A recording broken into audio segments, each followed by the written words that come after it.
नमस्कार, मैं हूं सुब्रत भट्टाचार्य और आप देख रहे हैं करंट क्राइम। आज हमारे साथ इंदिरापुरम न्यायखंड थर्ड की महिलाएं हैं जो पिछले 2 महीने से आंदोलन चला रही है। किसके लिए? एक शराब ठेके को हटाने के लिए। उन्होंने इतना प्रयास किया लेकिन अब भी शराब का ठेका नहीं हट रहा। नमस्कार मैडम, आप सभी का हमारे स्वागत है। हमारे साथ है मीना भंडारी, पूर्व पार्षद अनीता भंडारी और मीनू रजौरा जी। मैडम, आखिर शराब का ठेका वहाँ है तो आप लोग क्यों विरोध कर रही है? सबसे पहले नमस्कार भट्टाचार्य जी, और मैं आपका धन्यवाद करती हूँ करंट क्राइम के साथ आपका भी, कि आपने लगातार 1.5 महीने से वहाँ पर मातृशक्ति गर्मी सर्दी बरसात में धरना दे रही हैं और आपने उनकी पीड़ा समझी महिलाओं की। क्योंकि हमने कमिश्नर से लेकर आबकारी विभाग से लेकर डीएम से लेकर सांसद विधायक मंत्री कोई जगह ऐसे नहीं छोड़ी जहाँ पर हमने अपनी पीड़ा बताई ना हो, लेकिन आपने हमारी पीड़ा समझी, इसके लिए मैं आपका बहुत बहुत धन्यवाद करती हूँ। मैं बताना चाहती हूँ कि जो ये अवैध तरीके से शराब का ठेका खोला गया, इसका आबकारी हमें शराब का ठेका क्यों खुला, इससे कोई प्रतिबंध नहीं है, ना ही कोई आपत्ति है। हमारी आपत्ति है कि ये ठेका जहाँ पर आवंटित हुआ है मकनपुर गांव में, वहीं पर होना चाहिए। मकनपुर गांव में लगातार कई वर्षों से ये ठेका चल रहा था और अचानक इन्होंने ये न्यायखंड 2 में शिफ्ट कर दिया। वहाँ इसी तरह विरोध चलता रहा, विरोध के चलते लगभग 3 महीने वहाँ पर रहा और वहाँ से फिर इनको वहाँ हटाना पड़ा। और अब ये न्यायखंड 1 के सामने जहाँ पर ग्रीन बेल्ट है, बगल में लगातार 3 मंदिर हैं, साईं मंदिर, शिव मंदिर, लक्ष्मी नारायण मंदिर, छोटे छोटे बच्चों के स्कूल है। मतलब आप कहना चाह रही है कि जहाँ पे अभी इस ठेका है वहाँ पहले उनको अलॉटमेंट नहीं हुआ था। अलॉटमेंट मकनपुर में हुआ था लेकिन उन्होंने शिफ्ट कर दिया न्यायखंड थर्ड में। जी, न्यायखंड 2 में किया था, उसके बाद तीसरी जगह यहाँ पर किया है। वहाँ पर विरोध चला, विरोध के बाद उनको बंद करना पड़ा और अभी न्यायखंड 1 में लिया है।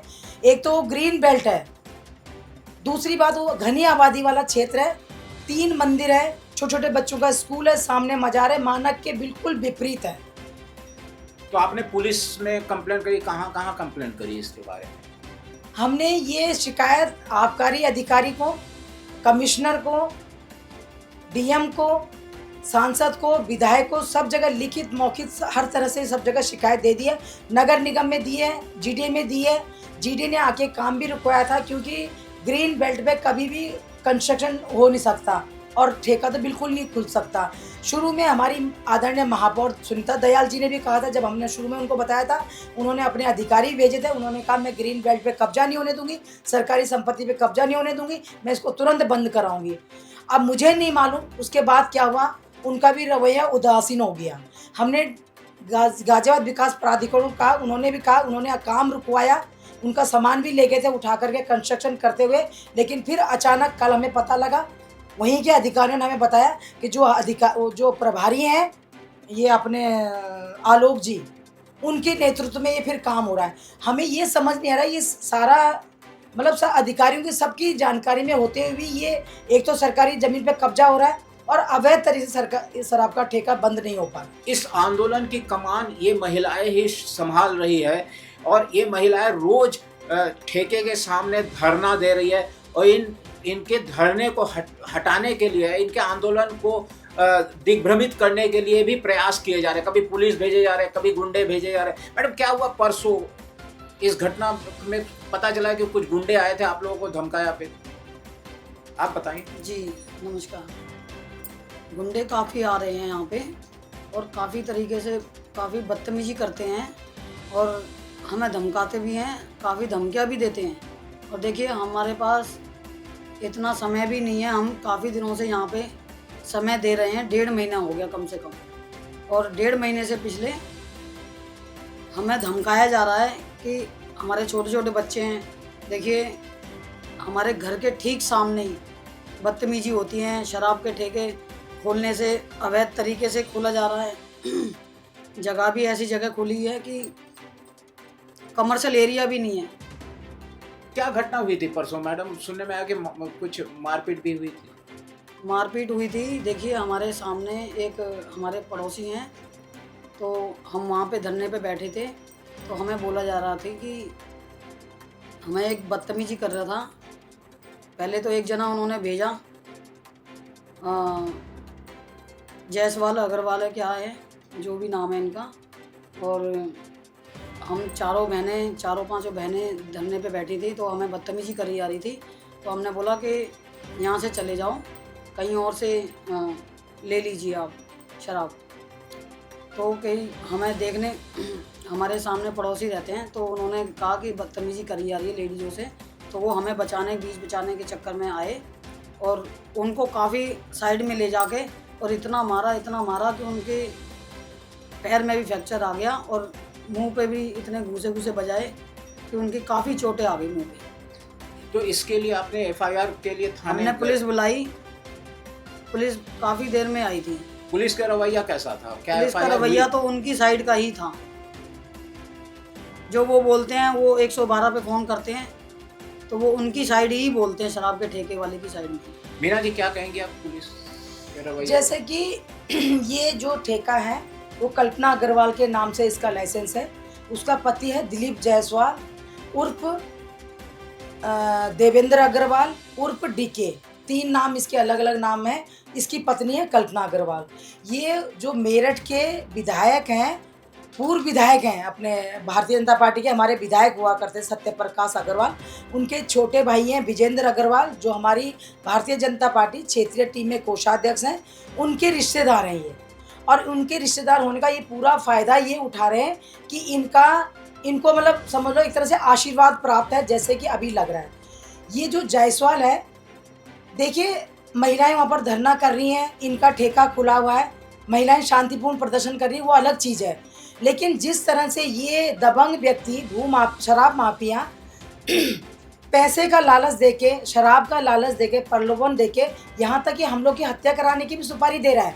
अभी कुछ दिन पहले की बात है, नवरात्रों से 3-4 दिन पहले की बात है, एक सत्य प्रकाश त्यागी है मकनपुर का, उसका बेटा है गुल्लू त्यागी, जो 2 बार मर्डर केस में जेल की सजा काट चुका है। उसको वो मेरे पास आया और एकदम धुत ड्रिंक करके और मेरे से प्यार से बोलने लगा, आंटी मैं भी तुम्हारे साथ ये ठेका बंद कराऊंगा। मैंने कहा तुम अपने घर जाओ, तुमने पी रखी है। थोड़ी देर बाद उसका भाई और उसका पापा आया सत्य प्रकाश अग्रवाल त्यागी। उन्होंने मेरे से कहा कि बहन जी अलग साइड में ले जाके कि आप बुरा ना माने, जायसवाल इसके पास आया था मेरे लड़के के पास, मैंने इसको पहले ही बेदखल कर रखा है, ये तुम्हें पता है कि भाई मर्डर केस में 2 बार जेल आ चुका। उसने पैसा भी दिया इसको, मोटरसाइकिल भी दे दी और दारू भी दे रखी है, और ये तुम्हारा मर्डर कराने के लिए इसने इसको सुपारी दे दी है और महिलाओं से भी बदतमीजी करेगा, तो थोड़ा आप अपना बचाव कर लीजिए। उसने मेरे को आगाह कर दिया। आगाह मैंने इस एसीपी को जाके लिखित शिकायत दी, एसीपी साहब को ये चीज़ बताई, उन्होंने इसकी जानकारी कराई, इसमें सत्यता पाई गई। आज गुल्लू जेल में है। गुल्लू त्यागी को 1 हफ्ता पहले जेल में डला, उसके पापा ने सहयोग किया, वो जेल में है। अभी 2 दिन पहले 1 हफ्ता पहले की बात है, इन्होंने पीछे जितने भी पंचर लगाने वाला, चाय बेचने वाला, वहाँ पर जितने भी झुग्गी झोपड़ी बसी हुई है, मतलब झुग्गी झोपड़ियाँ नहीं है, ठिये लगे हुए हैं, उनको जाके सबको बोला कि तुम्हें दारू भी दूंगा, शराब भी दूंगा, पैसे भी दूंगा, और तुम जाकर के मीना भंडारी के साथ बदतमीजी करो, महिलाओं के साथ बदतमीजी करो, अपनी महिला ले जाए करो। तो वहाँ पर एक महिला जो चाय बेचती है, उसने मना कर दिया कि नहीं वो तो पार्षद रही है, हम उन पर कई बार जाते हैं, हम ऐसे नहीं कर सकते। तो एक लड़का, अभी वो लड़की आज आती, लेकिन उसकी दुकान पे कोई था नहीं, और दूसरी उसकी बहन हॉस्पिटल में एडमिट है।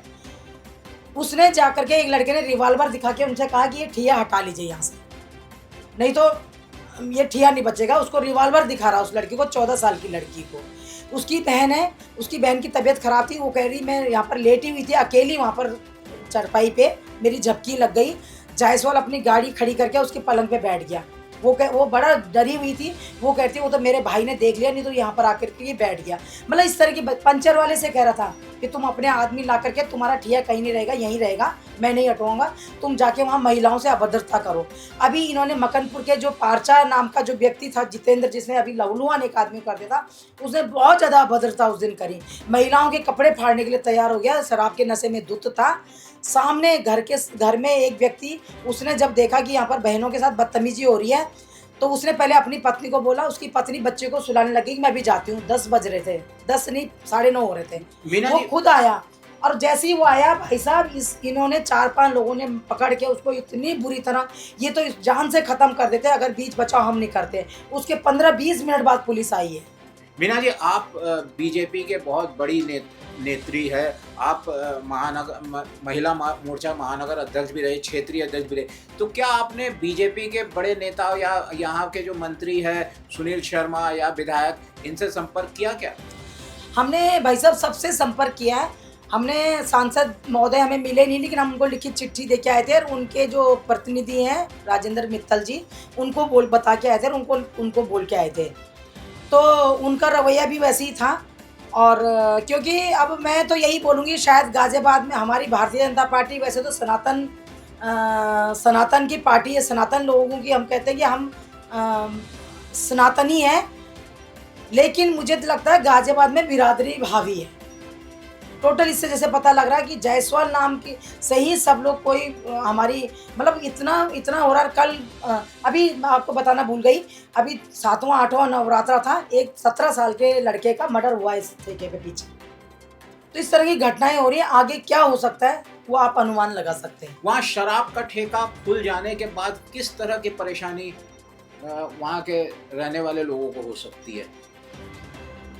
अभी वहाँ पर वर्तमान में भी हो रही है, मेन एंट्री वही है, चाहे सुपरटेक 4-5 सोसाइटी हैं, सुपरटेक है, पत्रकार विहार है, गौर विस्ता है, इन सब की एंट्री और EWS के लगभग 4,500-5 हज़ार मकान है, इनकी एंट्री मेन एंट्री वहीं से है, कोई और एंट्री नहीं है उसके अलावा। अभी इतनी बदमाशी हो रही है वहाँ पर, शराब खुलेआम पी रहे हैं वो लोग, बदमाशी कर रहे हैं, लड़ाई झगड़ा तो रोज़ हो रहा है, खून खराबा रोज़ हो रहा है। आगे आने वाले समय में अगर वहाँ पर ठेका खुलता है तो लोग गाड़ियों में बैठ करके वहीं शराब पियेंगे, हमारी अंदर गलियों में जाएंगे, महिलाओं से अभद्रता करेंगे, ये निश्चित है। लेकिन ये ठेका बंद होना चाहिए। आबकारी अधिकारियों से भी हमारी बात हुई है, उनको सारी जानकारी है। आबकारी इंस्पेक्टर अखिलेश मिश्रा जी आकर मेरे से मिले थे, उन्होंने हमें आश्वासन दिया था नवरात्रि से 2 दिन पहले कि हमने ये जिला अधिकारी को इसका लिखित शिकायत कर दी है, हो सकता है 2 दिन 4 दिन में ठेका बंद हो जाएगा। लेकिन जब 15 दिन तक भी ये ठेका बंद नहीं हुआ, हमने उनसे पूछा तो उनका भी रवैया उदासीन था और एक तरह से प्रलोभन भी वो हमें दे रहे थे कि आप इसको आशीर्वाद दे दीजिए।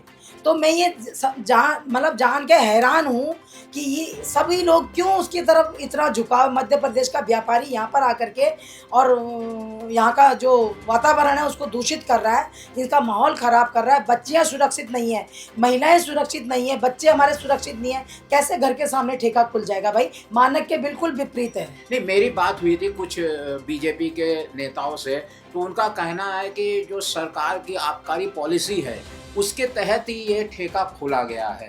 ये खाली सिर्फ न्यायखंड 3rd या 2nd में नहीं खोला गया, पूरे गाज़ियाबाद में हर जगह खोला गया। तो हर जगह इस तरह विरोध अगर होता रहे तो फिर ठेका कैसे चलेगा और राजस्व की प्राप्ति कैसे होगी? इतनी जानकारी हमें भी है। हम शराब के ठेके का बिल्कुल विरोध नहीं कर रहे हैं। हम बार बार कह रहे हैं कि जब शराब के ठेके खुलते हैं इससे हमें 2 लाभ होते हैं, इतना हमें ज्ञान है कि एक तो हमें रेवेन्यू मिलेगा, उससे देश का विकास होगा। दूसरा ये है कि जब अगर शराब के ठेके सरकार खोलती है तो घर घर में शराब नहीं बनती, लोग जहर नहीं पीते, शराब ही पीते पीने वाले। तो 2 फायदे हम लोग को होते हैं। लेकिन हमारा केवल मानना इतना है कि ये शराब का ठेका जहां आबकारी विभाग ने इनको लाइसेंस दिया है, जहां सालों से चल रहा था, ये कल्पना जायसवाल भी 4 साल से वहीं पर ठेका चला रही थी, क्यों इनको वहाँ से परिवर्तन करना पड़ा स्थान? उसके बाद ये न्यायखंड 2 में ले आते हैं, न्यायखंड 2 में अगर ये ले गए तो वहाँ से भी क्यों हटाना पड़ा इनको? और अब फिर ग्रीन बेल्ट पे जाके इन्होंने ठेका कर दिया तो ये यहाँ से भी हटेगा, निश्चित हटेगा। तो आपने बात की ना, आपने बात की, तो क्या कह रहे हैं कि आखिर मकनपुर से न्यायखंड 2nd, फिर न्यायखंड 2nd से फिर न्यायखंड 3rd आने की जरूरत क्यों पड़ी? क्या उन्हें ग्राहक वहाँ नहीं मिल रहा था? नहीं, ग्राहक मिल रहा था वहाँ पर। ये लोग बोली ऐसी जगह नहीं, मकनपुर में तो इनका किराया बढ़ गया था। जैसे हमें पता लगा मकनपुर में जो दुकान थी उसका एकदम किराया बढ़ गया था। और मैं इनसे कहना चाहती हूँ, जब तुमने इन्होंने 91 लाख रुपए इसकी लाइसेंस फीस जमा कराई है, जब आप 1 करोड़ रुपए लाइसेंस फीस दे सकते हैं तो आपको किराया भी देना चाहिए। समय के अनुसार अगर किराया बढ़ा है, आपको किराया बढ़ाना चाहिए। या तो तुम हाथी पालो मत ना, हाथी खरीदो मत ना। हाथी खरीदते हो उसको रखने की जगह देखिए ना। तो ये इनको सोचना चाहिए कि हम इतना किराया नहीं, ग्रीन बेल्ट में फ्री में जगह मिल रही है, इनको पता है कि ऊपर से बस ये केवल और केवल जायसवाल होने का फायदा उठा रहा है। ये भाजपा नेता का रिश्तेदार उठाने का फायदा उठा रहा है, अदरवाइज ये कब तक बंद हो चुका। आप भाजपा होके भाजपा पे ही आरोप लगा रहे कि सो जाती है उनको नहीं, हम गलत चीज़ का विरोध कर रहे हैं। अगर कहीं पर भी इस तरह का होता है, आप देखिए इतनी जो पब्लिक है, इतनी जनता है यहाँ पर, लगभग 25 वार्ड 79 में यहीं पर लगभग 25,000 की आबादी सामने रहती है और बाकी सोसाइटी रहती है। ये सारे भाजपा के वोटर हैं, सारे भाजपा के वोटर हैं। अगर हम इनके साथ में, इनके बुरे वक्त में, बुरा वक्त है ये, मेरे घर पे 100 महिलाएं उस दिन धरना देने आ गई थी कि दीदी आप पूर्व पार्षद हैं, आप हमारे साथ बैठिए। हम तो इनके साथ बैठेंगे। अगर जनता के हम किस बात की हम लोग राजनीति या किस बात की हम समाज सेवा कर रहे हैं, अगर हम जनता के साथ उनकी जो डेली की असुविधा है, उनके संकट में, उनकी मुसीबत में, सुख दुख में अगर हम उनके काम नहीं आ सकते तो हम कई बात की राजनीति कर रहे हैं। आपको पुरुषों का समर्थन मिल रहा है? पुरुष भाइयों का हमें पूरा समर्थन मिल रहा है, लेकिन अभी आपने देखा 2 दिन पहले एक भाई हमारी मदद करने आया था तो उसको इन्होंने लहूलुहान कर दिया, क्योंकि जो शराब माफिया जयसवाल है उसने इस तरह के गुंडे चारों तरफ हमारे खड़े कर रखे हैं कि ये किसी तरह से हमारा पॉइंट ढूंढते हैं कि कहाँ पर हम इनको दबोचें। तो मैंने सभी भाइयों को मना कर रखा है, सिर्फ छुट्टी के दिन पूरा हम लोग बड़ा प्रदर्शन करेंगे।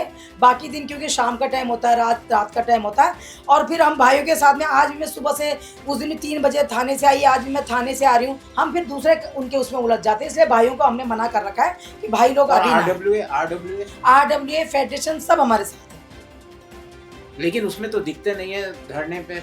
नहीं, आपने अभी देखा होगा लगभग 2 हफ्ते पहले एक बड़ा प्रदर्शन हुआ था, उसमें सारी RWA फेडरेशन हजारों की संख्या में हम लोग के साथ सब लोग थे, और बाकी जो रूटीन में चल रहा है वो महिलाओं का धरना चल रहा है वहाँ पर। अब आगे क्या होगा अगर मान लीजिए कि वो शराब का ठेका नहीं वहाँ से हटा? फिर नहीं, वहाँ पर शराब का ठेका हटेगा, क्योंकि मैं कई महिलाओं का मैंने मुंह से सुना है हम यहाँ पर आत्मदाह करेंगे। मैंने उनको आश्वासन दिया है, आप आत्मदाह करेंगे, आपसे पहले मैं आत्मदाह करूँगी। हम यहाँ पर आत्मदाह करना पड़े, हम आत्मदाह यहाँ पर करेंगे। अपने ऊपर मिट्टी का तेल छिड़क करके, पेट्रोल छिड़क के आग लगाने के ये ठेका निश्चित हटेगा, और इसका पूरा जिम्मेदार अभी तक तो दिलीप जायसवाल, कल्पना अग्रवाल थी। अब आबकारी इंस्पेक्टर जो हमें झूठा आश्वासन देके गए, अखिलेश मिश्रा जी, ये भी इसके लिए पूरे दोषी हैं। बात लखनऊ तक नहीं पहुँची है अभी तक, बाबा जी महाराज जी तक नहीं पहुँची है। अब डायरेक्ट हमने नहीं पहुँचाई, लेकिन सब जगह घूम रही है, कहीं ना कहीं पहुँचेगी। इन्होंने गुमराह कर रखा है, आबकारी अधिकारी को भी गुमराह कर रखा है कि ठेका वही है जहाँ वो मिला है। देखिए, जिस क्षेत्र की आप लोग बात कर रहे हैं वहाँ का विधायक यहाँ पे उत्तर प्रदेश में बहुत बड़े मंत्री है, कैबिनेट मंत्री है, तो उनसे तो बात हुई होगी। वो क्या, मेरा तात्पर्य सुनील शर्मा जी से है। सुनील शर्मा जी क्या कह रहे हैं? विधायक जी देखिए, मंत्री पूरे उत्तर प्रदेश के हैं, खाली गाजियाबाद के नहीं है, लेकिन हम उनसे जाके मिले थे समय लेकर के। अब उन्होंने मेरे सामने जिला अधिकारी को फ़ोन भी किया था, उन्होंने तो इसका लाइसेंस निरस्त कराने की बात करी है, इसका लाइसेंस निरस्त होना चाहिए। दूसरी बात, पहले शुरू में पुलिस हमें बहुत परेशान कर रही थी, हमारे महिलाओं को धमका रही थी, हमारा ऑडियो वीडियो आपने देखी होगी, खबर भी लगाई। हाँ, तो उसमें माननीय मंत्री जी ने हमारी मदद करी। उन्होंने पुलिस को बोला है कि महिलाएं अगर शांतिपूर्ण धरना दे रही है तो आप उसमें उनको परेशान ना करें। तो आप लोगों की रोज की दिनचर्या क्या क्या होती है? घर का खाना भी बनाना, फिर उधर ठेके के सामने। मैडम, आपसे मैं जानना चाहता हूँ कि क्या पूरे दिन की दिनचर्या क्या है, किस तरह से आप मेंटेन करती है? मेरा नाम अनीता भंडारी है। हम मतलब धरने में 5 बजे से 10 बजे तक बैठते हैं, उससे पहले हम घर का सारा काम निपटा के जाते हैं। अब लगा लो, हम रात का खाना भी हम 5 बजे से पहले बना लेते हैं, उसके बाद मतलब हम तो 10 बजे के बाद ही जाके खाते, कई बार 11 भी बज जाते हैं। तो हमारी दिनचर्या बहुत ही डिस्टर्ब हो रखी है। तो कुछ परेशानी तो हो रही है, बच्चों को भी परेशानी हो रही है, पति को सबको ही परेशानी हो रही है, तो बहुत परेशानी हो रही है हम लोगों को, क्योंकि अब हम 5 बजे से पहले खाना बना लेते हैं, बच्चे 9-10 बजे खाते हैं तो ठंडा ही खाते हैं ना वो, फिर उसके बाद जाके हम खाते हैं, 11 बज जाते हैं, 11:30 बजे। उसके बाद मतलब अपना घर का काम, बर्तन धोने होते हैं, फिर हमारा सोने का वो भी बहुत लेट हो जाता है, 12-1 बजे जाते हैं। इन दिनों जब आप धरना दे रही थी तो कोई ऐसा वाकया हुआ जबकि लगा कि हाँ वाकई में हमें डर लग रहा है, ऐसा कुछ कि हमने बहुत बड़ी एक ऐसे व्यक्ति से हमने पंगा ले लिया जो बहुत ऊंचे पद पर है, कुछ ऐसा महसूस हुआ कभी?